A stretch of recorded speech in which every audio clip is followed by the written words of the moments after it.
All right, guys, today we're going to talk about two mortgage features that don't get a lot of attention, but they could come into play down the road if you're buying or selling your next property. Those two terms are portability and assumability. Now, you may have heard about porting your mortgage. That's portability.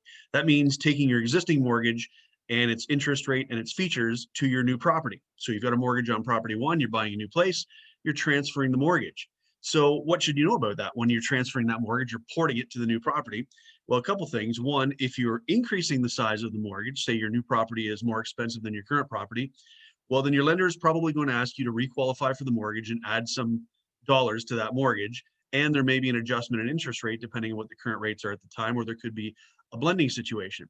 If you're downsizing going the other way, there will be a penalty involved. So let's say you have a $400,000 home, you're buying a $300,000 or $400,000 mortgage, and you're buying a $300,000 mortgage. You're taking out a $300,000 mortgage.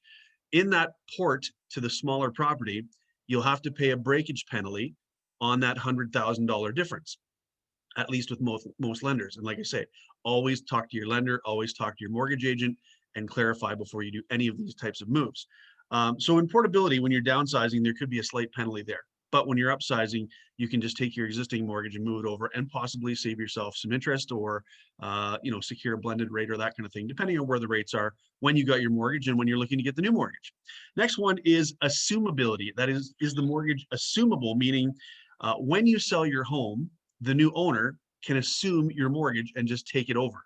Now, the advantage to this is that it could save you a little bit, a few bucks here and there in terms of legal fees and registration fees and that kind of thing. But there is some downsides to assumability as well, too. And assumability, the new buyer will still have to qualify for the mortgage. But on the flip side, down the road, if there ever comes a point where the new buyer that has assumed your mortgage doesn't make the payments or can't make the payments, there are situations where you could be liable and on the hook to make those payments.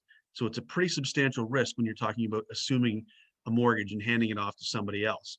So if portability and assumability are something that you'd like to know more about, or you think they may apply to you whenever you're in the middle of a real estate transaction, two things: always talk to your mortgage professional, always talk to your lender and get clarification on all of the risks associated with your specific transaction, because there are no two transactions alike.